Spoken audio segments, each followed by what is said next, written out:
Welcome to the Brian Murray Show. It's a weekly show about real estate, New Jersey style. So the Brian Murray Show, a weekly real estate show, New Jersey style. Today's discussion point is, will the economy recover? A graphic that will show that they're actually predicting much more of a V shape over the next 2 quarters. So Q2 is going to be lousy, but Q3 and Q4 we're going to see growth. What does that look like for the real estate market? That's a discussion that we're going to talk about in a minute. But overall, the economy, this is kind of a one-off. If the lockdown, and this is now right here, April 21st, if the lockdown goes for another 3 weeks, 5 weeks, we'll be okay. I predicted personally a while ago that we'd be looking at a June 1st opening here in New Jersey. My gut is that it might actually be a little bit longer, depending on the schools might not come back this year. But when you kind of look at how things are tied together, I think the schools are going to have to come back in order to make that all work. However, if it goes beyond June 1st, I think that you're going to start to see those mom and pop shops go from 25%, 30% not opening their doors again to 50, 60% not opening their doors again. And then we're going to have some real challenges in the economy. If you look at Wall Street, it doesn't really tie to Main Street. I'm not really sure why that is, but clearly the folks that do a lot of the forward thinking, they seem to be big believers that the economy is going to be just fine. So I'm going to go with them and say, hey, this is what the experts are saying. Email me, direct message me, call me if you really want some more information on that. I'll be happy to share all of the data I get because it's important. It's important for all of us to know where our jobs are, where our income's coming from. Will things be okay? Things will be okay. That I've been told from everyone, that things will be okay, and I'm glad for that. So that's today's discussion point is, will the economy recover? And then what will it look like? I think there's going to be some new normal out there. There's going to be more social distancing for a long time, and not just 6 feet away, but the businesses that can figure out how to deliver products and services with less interaction between people are the ones that are going to win. The banks that already have drive-up tellers, the foods, here in Hoboken, there's a lot of restaurants that are doing takeout or pickup and take away. I think that if you build a lot more of these places where they have little takeout windows or they have takeout spaces, I think you're going to see those kinds of businesses do well. Grocery stores that figure out how you can order your food and pull up and they just put it right in your car without going into the grocery store or without dealing with people. Those kinds of businesses are going to be okay. For real estate, it's 3D walkthroughs of homes. It's Zoom calls. It's buyer consults, seller consults this way. It's looking at pricing strategies via calls and via looking through the back end. So there's a lot of different ways that real estate's going to be different, and maybe should be different, and maybe should have always been different. Hey, Dan Lynn, thanks for watching. But for instance, when you're buying real estate, viewing the home has always been the first thing. I think it's going to be the last thing that people are going to be doing for a long time. That maybe open houses aren't so open anymore, but that people will be looking online a lot more. They'll be doing a lot more understanding of neighborhoods and that thing via Google Maps and street views and walk-bys. And so there's going to be a lot more of the kind of there's going to be a lot more of that in terms of social distancing. So the question, so that was the discussion point is, will the economy recover and what will it look like? Yes, it's going to recover. Will it look like? It'll be different. It'll be different in different industries, and there'll be some winners and there'll be some losers. And if you can't figure it out, then you're going to just get rolled over by the change.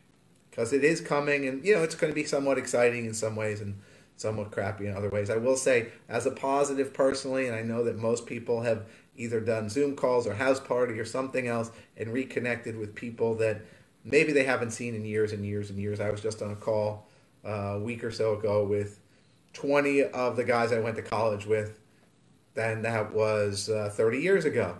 So Um, you know, it's just something that we wouldn't simply do in normal times. Maybe now we'll do some more of. So things will be different. Hot topic today is, should I buy a home now? There's a lot of people out there that are afraid. Always when there's change, when things are unclear as to what the future is, there is that element of some people being afraid and scared. And right after 9/11, that was very much the case, where certainly in Lower Manhattan and Hoboken, people were afraid. Didn't know what was going to happen, didn't know what was going to happen to their jobs, didn't know what was going to happen in the future. Maybe they needed to get away from the city, that kind of thing. Not too unlike or dissimilar to what's going on right now. However, let's look at some of the fundamentals. That the interest rates are still at all-time lows. That money is cheap. It's a great way to get leverage. The last time I checked, people were still expanding their families. People still are having kids, still needing to move from one bedrooms into two bedrooms. People were still getting married and wanted to live together and have a home. People are even looking at realizing that maybe their homes in Hoboken, Jersey City are not as big as they'd like, so they're either expanding their size here or they're going to someplace where they can get some green space. And then there are those diehards like my cousin Dave out there, who is, bought that house like 50 years ago and never going to move out of it and never going to sell it and is happy with it no matter what the situation is. And I appreciate that. However, for most people, they are moving, they are planning on, whatever stage of their life is either selling and downsizing, moving to a place with a little more space, or, even moving back towards Hoboken in the city, because, once we have once we have a vaccine, this is going to be a great place. Maybe people want a little more interconnectivity with other people. Certainly, having been isolated for a month, you kind of realize how much you rely on that interconnection with other people. So the one thing, should I buy a home now, is low interest rates. Number two is that closings are taking longer. They're taking between 60 and 90 days, not 30 to 45 days. So if you wait until this all settles down, your actual time you may get in the home is very much towards the end of this year or even next year. And you have to kind of plan for that. If you want to be in this year, you really have to start moving sooner rather than later. And the other thing is, you need to beat the rush, because now we've had about 35 homes under contract in the last 30 days, which is like a typical January, not a typical March, April timeframe. So there's this whole set of buyers out there that are sitting there waiting to go. And they're going to be a 2-month backlog of people waiting to go. And so what does that mean? It means that they're going to be rushing in, and they're going to be bidding on homes, and they're going to be buying homes, and they're going to be calling their mortgage people and dealing with their title people and their attorneys, who are all going to be swamped as well. And so getting mind share from everybody is going to be very difficult, and it's just going to slow the process down even longer. So, your 60 to 90 day process might be even a little bit longer. It might be 70 to 100 days or 75 to 120 days. So 4 months to buy a home. So if you're a seller, you certainly don't want the process to take 4 months. And if you're a buyer, you probably don't want the process to take 4 months. So now is better than later. And yes, you should buy a home. And the other thing is that when you look at the protests out there, people want to get back to work. People want to get their lives moving again. And part of that is buying a home. This is not France. We are not happy to sit around for 2 months every summer and absolutely do nothing.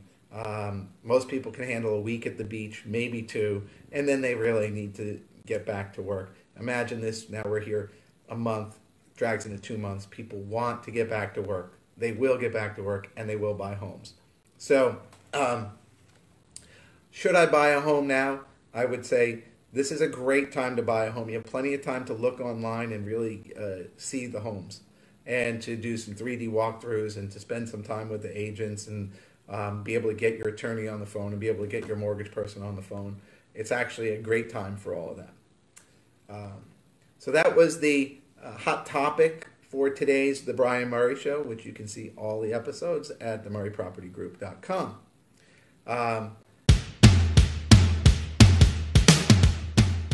The good, the bad, and the ugly section, which I've retitled Good, Better, and Best, because I'm only going to do positive messages during this lockdown. Once we're out of the lockdown, I'll go back to good, bad, and ugly.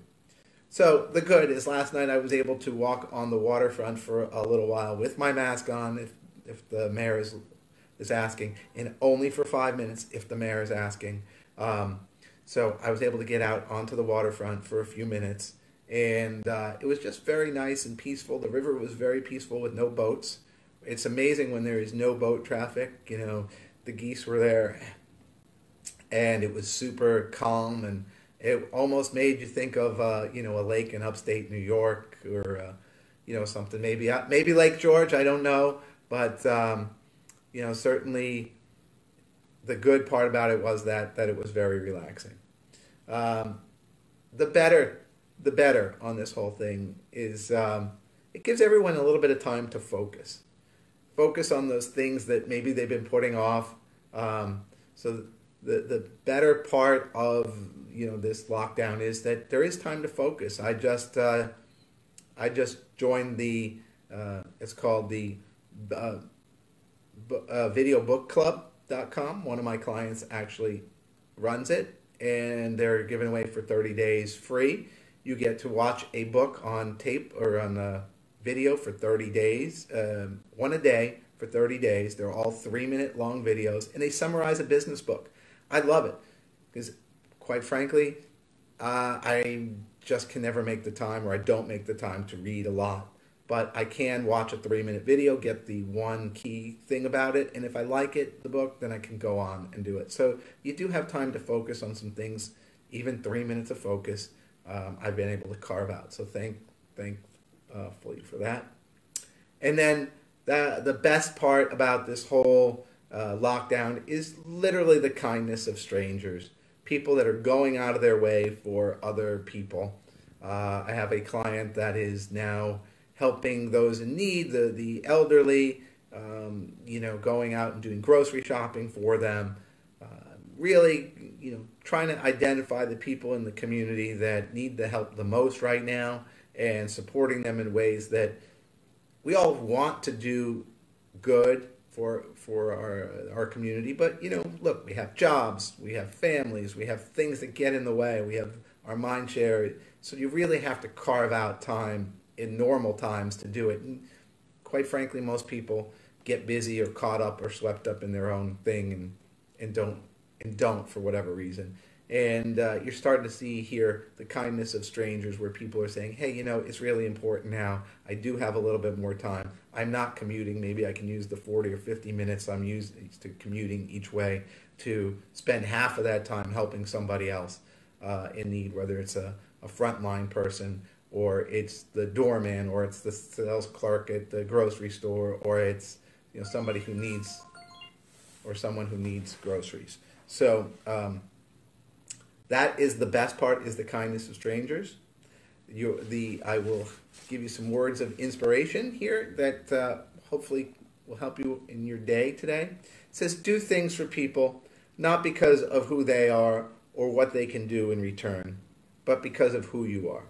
And I think that, you know, that's how we all kind of get along here in this time, is we're doing things because of who we are and not because of what we're going to get. This has been The Brian Murray Show. If you liked anything that you saw, please follow me on social media, Instagram, Facebook. All the past episodes of The Brian Murray Show are on themurraypropertygroup.com, on my blog.